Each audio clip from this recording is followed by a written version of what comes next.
علیکم ورحمۃ اللہ وبرکاتہ۔ اعوذ باللہ السمیع العلیم من الشیطان الرجیم من ہمزہ ونفخہ ونفثہ۔ بسم اللہ الرحمن الرحیم۔ ان اللہ یدافع عن الذین آمنوا ان اللہ لا يحب كل خوان کفور۔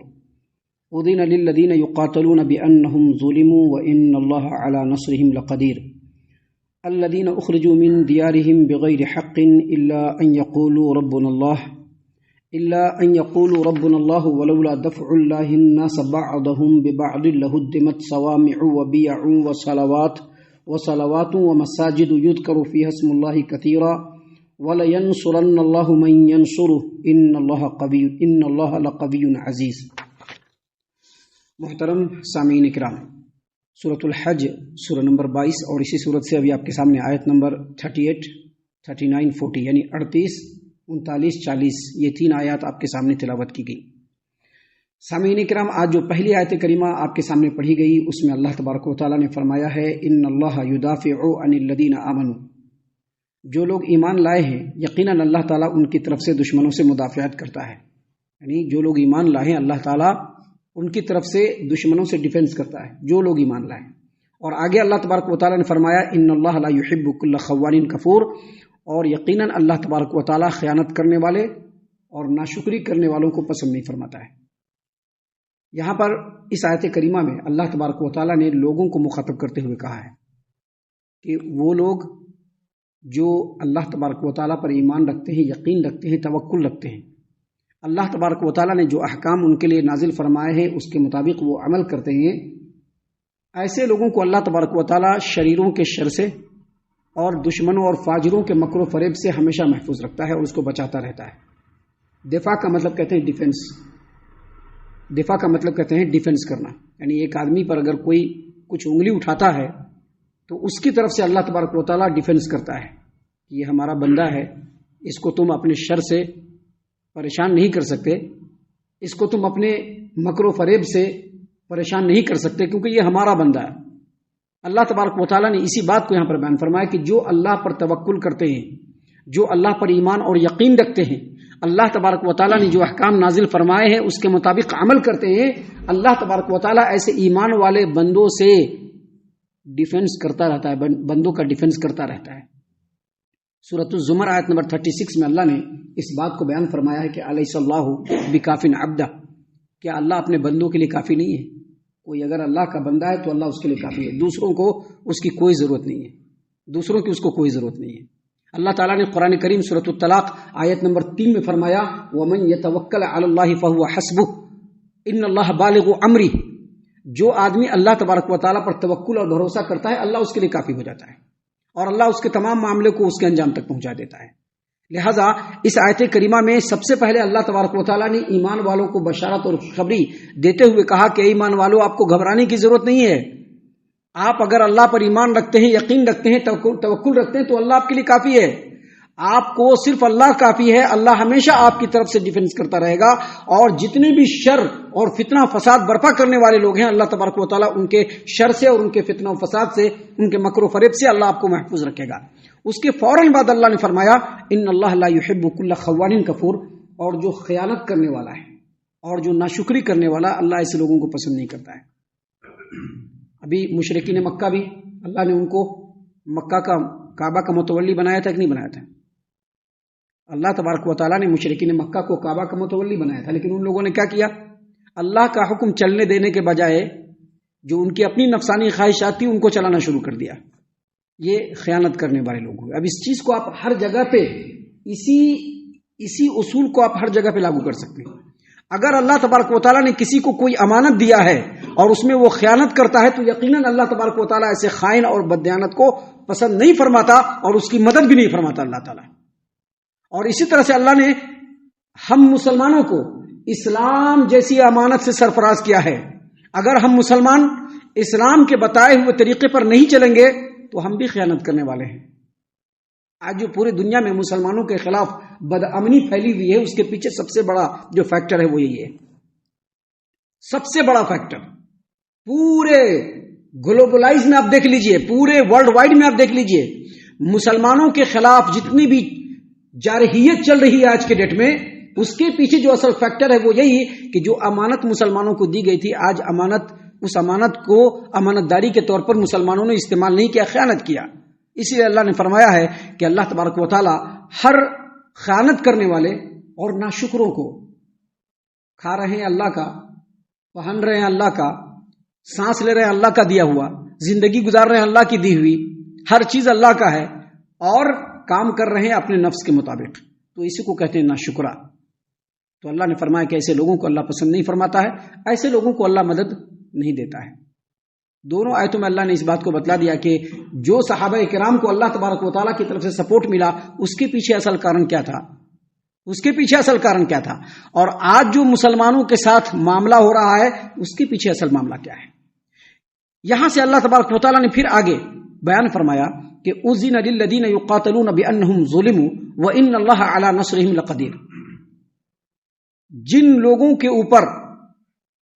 جن لوگوں کے ساتھ لڑائی کی جاتی رہی، اب ان کو جہاد کی اجازت دی جاتی ہے، کیونکہ وہ مظلوم ہے اور یقیناً اللہ تبارک و تعالیٰ ان کی مدد کرنے پر قادر ہے.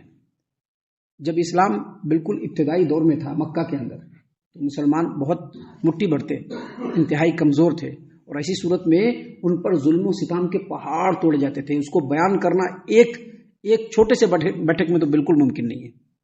فل ان کے اوپر ظلم و ستم ڈھایا گیا. جب مسلمانوں کو اللہ تبارک و تعالیٰ نے مکہ سے مدینہ آنے کی اجازت دے دی، وہ لوگ ہجرت کر لیے، تب اللہ تبارک و تعالیٰ کی طرف سے لڑائی کی، جہاد کی اجازت دی گئی. پہلے مکہ کے اندر تھے، وہیں پر ان کا اپنا گھر دوار تھا، وہیں پر وہ رہتے سہتے تھے، لیکن وہ لوگ اللہ کو ماننے والے، اللہ کی عبادت کرنے والے، تو مشرکین مکہ نے ان کے اوپر ظلم و ستم کے پہاڑ توڑ دیے. ہر طرح سے ان کو مارا پیٹا، ہر طرح سے ان کو ذلیل و رسوا کیا، ہر طرح سے ستایا. اور جب اللہ تبارک و تعالیٰ نے ان کو اجازت دیا کہ اب آپ مکہ سے مدینہ چلے جائیے، یہاں آنے کے بعد بھی ان لوگوں کو چین نہیں ملا اور لڑنے کے لیے مختلف بہانے ڈھونڈنا شروع کر دیے. اب یہاں پر کیا ہوا کہ اللہ تبارک و تعالیٰ نے مدینے میں مسلمانوں کو طاقت دیا ہے، وہاں پر ان کو آسرا دیا، ان کو استقرار دیا، ان کو مضبوطی دیا. تو اللہ تبارک و تعالیٰ نے کہا کہ اب جو آپ سے لڑنے آتا ہے نا، آپ بھی ان سے لڑیے، ان کو چھوڑیے مت. اب جو آپ سے لڑنے آتا ہے ان سے آپ کو بھی لڑنا ہے. اللہ تبارک و تعالیٰ نے اسی بات کو یہاں پر بیان فرمایا کہ اذن للذین یقاتلون بانہم ظلموا وان اللہ علی نصرہم لقدیر. بے شک جن لوگوں سے لڑائی کی جاتی رہی، انہیں اب لڑائی یعنی جہاد کی اجازت دی جاتی ہے، کیونکہ وہ مظلوم ہیں، ان کو پر ظلم کیا گیا ہے. ابھی ہمارے گھر میں گھس کر کے کوئی ہم کو مارنے کی کوشش کرے گا تو ہمارا ری ایکشن کیا ہوگا؟ ہم اس کو چھوڑ دیں گے کیا؟ نہیں چھوڑیں گے، ہم بھی ان کو ماریں گے، کیونکہ ہم مظلوم ہیں، ہمارے اوپر ظلم ہو رہا ہے. مسلمانوں کے ساتھ بھی یہ معاملہ تھا. اللہ تبارک و تعالیٰ نے کہا کہ آپ مظلوم ہیں، اگر آپ سے لڑنے آتے ہیں تو آپ کو بھی لڑنا ہے. یہ اس وقت کی اجازت تھی. بعد میں اللہ تبارک و تعالیٰ نے مزید اجازت دیا اور کہا کہ یہ پوری زمین اللہ کی ہے، یہاں پر اللہ تبارک و تعالیٰ کا نام سربلند ہونا ہے. جو اللہ کے حکم کے آگے سر جھکاتے ہیں ان کو چھوڑ دیا جائے، اور جو اللہ کے آگے حکم کے آگے سر نہ جھکائے ان سے جہاد کیا جائے. جو اللہ تبارک و تعالیٰ کے رستے میں روڑے اٹکائے ان سے جہاد کیا جائے، ان کو چھوڑا نہیں جائے. محترم سامعین کرام، ایسا نہیں کہ اسلام نے ایسے ہی کہہ دیا کہ آپ جہاد کرنا شروع کر دیجئے، نہیں، بلکہ پہلے مسلمانوں کو ذلیل کیا گیا، ان کے اوپر ظلم کیا گیا، تب جا کر کے اللہ تبارک و تعالیٰ نے کہا کہ آپ کو جہاد کی اجازت ہے. اور آگے اللہ نے فرمایا وَإِنَّ اللَّهَ عَلَى نَصْرِهِمْ لَقَدِيرٌ، اور بے شک اللہ تبارک و تعالیٰ ان کی مدد کرنے پر قادر ہے. مدد کرنے پر قادر ہے کیسے؟ اللہ تعالیٰ اس طرح سے بھی مدد کرنے پر قادر ہے کہ بغیر جہاد اور قتال کے اللہ تعالیٰ مسلمانوں کو غالب کر دے. اللہ اس بات پر ہی قادر ہے. اور اللہ تبارک و تعالیٰ اس بات پر بھی قادر ہے کہ مسلمان اگرچہ بے سر و سامان رہیں، ان کی تعداد اگرچہ کم رہے، لیکن اللہ چاہے تو ان کو غالب کر سکتا ہے. بدر میں ایسے ہی ہوا. 313 مسلمان تھے، 1000 کا لشکر تھا کافر و مشرکوں کا. ان میں سے ہر ایک کے پاس اسلحہ تھا، مسلمانوں میں سے کسی کے پاس اسلحہ تھا. ان میں سے ہر ایک کے پاس سواری تھی، مسلمانوں میں سے کسی کے پاس سواری تھی. اللہ تبارک و تعالیٰ نے 313 کو جو بالکل نہت تھے اور بے سر و سامان تھے، اللہ نے ان کو غالب کر دیا. اللہ نے کہا وَإِنَّ اللَّهَ عَلَى نَصْرِهِمْ لَقَدِيرٌ، اللہ تبارک و تعالیٰ ان کی مدد کرنے پر قادر ہے. تو یہاں پر اس آیت کریمہ میں اللہ تبارک و تعالیٰ نے صرف یہ بتلایا کہ جن مسلمانوں کے اوپر ظلم کیا گیا ان کو جہاد کی اجازت دی گئی. اگلی آیت میں اللہ تبارک و تعالیٰ نے بتلایا کہ آخر وہ لوگ کیسے مظلوم تھے. اللہ نے فرمایا الذین اخرجوا من دیارہم بغیر حق، جن لوگوں کو لڑنے کی اجازت دی گئی ہے اصل میں ان کا معاملہ یہ ہے کہ ان کو ان کے گھر سے نکال دیا گیا ناحق۔ دیکھیے پورے دنیا کا یہ مسلمہ اصول اور قاعدہ ہے کہ جو آدمی جہاں پہ رہتا ہے اس جگہ پہ رہنے کا اس کو پورا حق ہے کہ نہیں؟ جو لوگ امریکہ میں بسے ان کو وہاں پر رہنے کا حق ہے، وہاں پر جتنے بھی فائدے ہیں اس کو اٹھانے کا اس کو برابر کا حصہ ہے۔ اس ٹپٹور کے اندر جتنے لوگ رہ رہے ہیں یہاں پر ان کو رہنے کا حق ہے، یہاں کی تمام چیزوں سے فائدہ برابری کے طور پر ان کو اٹھانے کا حق ہے۔ اب اگر کوئی کسی کو کسی کے گھر سے نکالے، پوری دنیا کے قاعدے کے مطابق یہ ظلم ہے کہ نہیں ہے؟ مکہ سے مسلمانوں کو نکالا گیا جبکہ ان کا گھر تھا، ان کی جائیداد تھی، ان کا کاروبار تھا، ان کے رشتے ناتے تھے، پھر بھی ان کو نکالا گیا۔ یہ پہلی وجہ تھی اللہ تبارک و تعالیٰ نے جو جہاد کرنے کی مسلمانوں کو اجازت دی، اس کی پہلی وجہ یہ تھی کہ ان کے گھر سے ان کو نکالا گیا۔ محمد عربی صلی اللہ علیہ وسلم جیسے ہی نکلے اپنے گھر سے، عقیل نام کے ایک آدمی نے ان کے گھر کو بھیج دیا۔ نبی صلی اللہ علیہ وسلم جب واپس آئے تو کہا کہ عقیل نے تو ہمارے لیے رہنے کے لیے گھر بھی نہیں چھوڑا ہے، تو میں کہاں رہوں؟ تو ایک تو ان کے گھر سے ان کو ناحق نکالا گیا ہے، پہلی وجہ۔ دوسری وجہ الا ان یقولوا ربنا اللہ، اور دوسری وجہ یہ تھی کہ مسلمانوں کو مکہ سے اس لیے نکالا گیا کہ وہ لوگ کہتے تھے کہ ہمارا رب اللہ ہے۔ آج آپ پوری دنیا میں دیکھ لیجئے مسلمانوں کے خلاف جو لوگوں کی سرگرمی ہے اس کے پیچھے جو مین کارن ہے وہ یہی کہ مسلمان کہتے ہیں کہ ہمارا رب اللہ ہے۔ ابھی مشرکین کا کیا ہے کہ یہ بھی ان کا اللہ ہے، یہ بھی ان کا خدا ہے، یہ بھی ان کا معبود ہے، یہ بھی ان کا بھگوان ہے، لیکن مسلمانوں کے ایسا نہیں ہے۔ اسی وجہ سے مسلمانوں کے خلاف لوگوں کے دلوں میں چپکلش اور جو ہے خلش ہے مسلمانوں کے خلاف۔ اس وقت بھی یہی بات تھی کہ مسلمانوں نے کہا کہ میرا رب اللہ ہے، یہ ان کی نظر میں غلطی تھی، حالانکہ یہ غلطی نہیں، یہ خوبی ہے، یہ گھر سے نکالنے کی وجہ نہیں بلکہ یہ امن و سکون کی وجہ ہے۔ پوری دنیا میں جہاں پر اللہ کی حاکمیت ہو جائے گی نا وہاں پر امن و سکون رہے گا، لیکن اللہ تبارک و تعالیٰ نے یہاں پر بیان فرمایا کہ مسلمانوں کو گھر سے نکالا گیا اور انہوں نے یہ کہا کہ میرا رب اللہ ہے، تو کافروں نے ان کے اوپر ظلم و ستم کیا۔ جب کافروں نے ان کے اوپر ظلم و ستم کیا، ان کے گھر سے نکالا اور ان کو پریشان کرنے کی کوشش کی، تو اللہ تبارک و تعالیٰ نے بھی کہا کہ اے مسلمانوں آپ بھی جہاد کیجئے۔ لوگ کہتے ہیں کہ مسلمان ایسے ہی جہاد کرتے ہیں، کہاں مسلمان جہاد کرتے ہیں کیا؟ آپ پوری دنیا میں بھی کہیں پر بھی مثال بتلا دیجئے، جن جگہوں پر مسلمانوں کے اوپر اٹیک کیا وہیں پر مسلمانوں نے ان کے خلاف کی۔ آج فلسطین اور غزہ کا مسئلہ کیا ہے؟ کیا فلسطین والے جا کر کے اسرائیلیوں سے لڑتے ہیں؟ نہیں، اسرائیل کے مزاج رکھنے والے لوگ اس طرح کے شوشے چھوڑتے ہیں کہ جنگ شروع ہو جاتی ہے۔ آج اپنا معاملہ آیا اور پورا جو ہے ملک کا ملک جلنا شروع ہو گیا تو فوراً یدھ ویرام کر دیا کہ نہیں کر دیا؟ اپنا معاملہ آیا اور جب پورا کا پورا ملک جلنا شروع ہوا اللہ تبارک و تعالیٰ کے عذاب سے تو فوراً یدھ ویرام ہو گیا اور فوراً جو ہے ایگریمنٹ اور مصالحت اور جو ہے کمپرمائز ہونا شروع ہو گیا۔ تو مسلمان کہیں پر جنگ نہیں کرتے ہیں۔ مسلمانوں کے اوپر جب ظلم کیا جاتا ہے تو اللہ تبارک و تعالیٰ کی طرف سے اجازت ہے کہ آپ ان سے جنگ اور جہاد کر سکتے ہیں۔ یہی اصل میں اسلام کی تعلیم ہے۔ محترم سامعین کرام، اللہ تبارک و تعالیٰ نے آگے مزید فرمایا کہ ولولا دفع اللہ الناس، آج جو لوگ مسلمانوں کے اوپر الزام لگاتے ہیں کہ مسلمان جہادی ہوتے ہیں، یہ غلط بات ہے۔ اللہ تبارک و تعالیٰ کا یہ قانون ہے کہ اللہ تبارک و تعالیٰ ایک سے ایک کو اگر ڈیفنس کرنے والا نہیں بناتا۔ اللہ نے فرمایا ولولا دفع اللہ الناس، اور اگر اللہ تبارک و تعالیٰ ایک دوسرے کے ذریعے سے ایک دوسرے کا ڈیفنس نہیں کرواتا تو اس روئے زمین پر نہ تو خانقاہ ہوتے، نہ گرجے ہوتے، نہ یہودیوں کے عبادت خانے ہوتے، اور نہ ہی مساجد ہوتے جن میں اللہ کا ذکر کیا جاتا ہے۔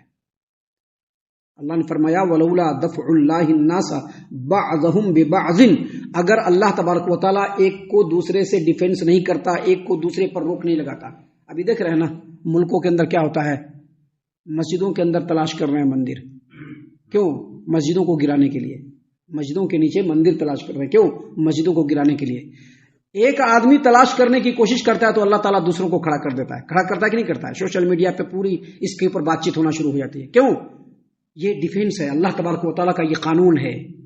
کوئی کسی پر ظلم کرنے کے لیے جائے گا، کوئی کسی کے عبادت خانے کو گرانے کے لیے جائے گا تو اللہ تعالیٰ انہی میں سے لوگوں کو کھڑا کرے گا جو ان کی طرف سے ڈیفینس کرے گا۔ اللہ نے فرمایا کہ اگر اللہ تبارک و تعالیٰ ایک دوسرے کے ذریعے سے ڈیفینس نہ کرتا تو اس روئے زمین پر نہ تو خانقاہیں ہوتی، نہ ہی صوامع ہوتے، نہ ہی بیع ہوتے، اور نہ ہی صلوات ہوتے، اور نہ ہی مساجد ہوتے۔ دیکھیے یہ صومعۃ کی جمع ہے، یہ ان عبادت خانوں کو کہتے ہیں جو عیسائی راہب لوگ آبادی سے باہر بناتے تھے، جس کو خانقاہ کہتے ہیں، جس میں صوفی لوگ رہتے ہیں۔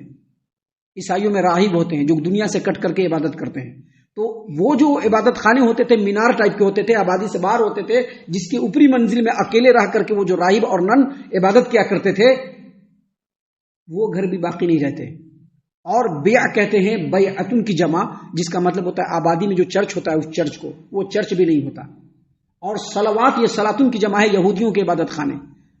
اور مساجد جانتے ہیں مسجدیں، یعنی اللہ تبارک و تعالیٰ نے فرمایا کہ اگر اللہ تبارک و تعالیٰ ایک دوسرے سے ڈیفنس کرنے کا قانون نہیں بنایا ہوتا تو اس روئے زمین پر کوئی عبادت خانہ نہیں ہوتا، سارے عبادت خانے ڈھا دیے جاتے، عیسائیوں کے گرجے بھی نہیں ہوتے، یہودیوں کے عبادت خانے بھی نہیں ہوتے، مسجد بھی نہیں ہوتے، لیکن یہ اللہ کا قانون ہے کہ اللہ تعالیٰ نے ڈیفنس کے لیے ایک دوسرے کو بنایا ہے۔ اور آگے مزید اللہ تبارک و تعالیٰ نے فرمایا وَلَيَنْصُرَنَّ اللَّهُ، اللہ تبارک و تعالیٰ نے فرمایا کہ اگر اللہ تعالیٰ ایک دوسرے کے ذریعے سے لوگوں کی مدافعت نہ کرتا، لَهُدِّمَتْ صَوَامِعُ وَبِيَعٌ وَصَلَوَاتٌ وَمَسَاجِدٌ يُذْكَرُ فِيهَا اسْمُ اللَّهِ، تو اس روئے زمین پر نہ تو خانقاہیں ہوتی، نہ گرجے ہوتے، نہ عبادت گاہیں ہوتی، اور نہ مساجد ہوتی جن میں اللہ کا کثرت سے ذکر کیا جاتا ہے، سب کو مسمار کر دیا جاتا، ڈھا دیا جاتا۔ اور آگے اللہ نے فرمایا وَلَيَنْصُرَنَّ اللَّهُ مَن يَنْصُرُهُ، جو اللہ تبارک و تعالیٰ کے دین کی مدد کرے گا اللہ اس کی بھی مدد کرے گا، جو اللہ کے دین کی مدد کرے گا۔ لَيَنْصُرَنَّ اللَّهُ مَن يَنْصُرُهُ، جو اللہ کی مدد کرے گا اللہ اس کی مدد کرے گا۔ کیا مطلب؟ اللہ کی کو کسی کی مدد کی ضرورت نہیں، جو اللہ کے دین کی مدد کرے گا، یعنی اللہ نے جو دین نازل فرمایا ہے اس کے مطابق زندگی گزارنے کی کوشش کرے گا، اللہ تبارک و تعالیٰ اس کی بھی مدد کرے گا۔ ان اللہ لقوی عزیز، بے شک اللہ تبارک و تعالیٰ سب سے زیادہ طاقتور ہے، اللہ سے زیادہ طاقتور کوئی نہیں۔ دنیا میں کوئی کتنا بڑا سپر پاور ہو جائے، اللہ سے بڑھ کر کے سپر پاور اس روئے زمین پر، اس پورے کائنات میں کوئی نہیں ہے۔ اللہ نے فرمایا ان اللہ لقوی، بے شک اللہ تبارک و تعالیٰ طاقتور، عزیز اور تمام کے اوپر غالب ہے، لہذا اللہ کے سامنے کسی کی کچھ بھی نہیں چل سکتی۔ ہم اللہ سے دعا کرتے ہیں کہ اللہ تعالی ہم تمام کو ان باتوں کے اوپر خوب غور و فکر اور تدبر کرنے کے ساتھ ساتھ ان باتوں کے اوپر عمل کرنے کی بھی توفیق عنایت فرمائے، آمین۔ اللہ تعالی ہم تمام کو صحیح معنوں میں پکا سچا مومن مسلمان بنائے، اللہ اور اس کے رسول صلی اللہ علیہ وسلم کی اطاعت و فرما برداری کرنے والا بنائے، صحابہ کرام رضی اللہ عنہم کے طریقے پر چلنے والا بنائے، جنت الفردوس میں جگہ عطا فرمائے۔ اے اللہ ہم تمام کو جہنم سے پناہ دے، اے رب العالمین ہم تمام کو جہنم سے پناہ دے، اے مالک الملک ہم تمام کو جہنم سے پناہ دے، آمین یا رب العالمین۔ وما علینا الا البلاغ المبین۔ تبارك الذي نزل الفرقان على عبده ليكون للعالمين نذيرا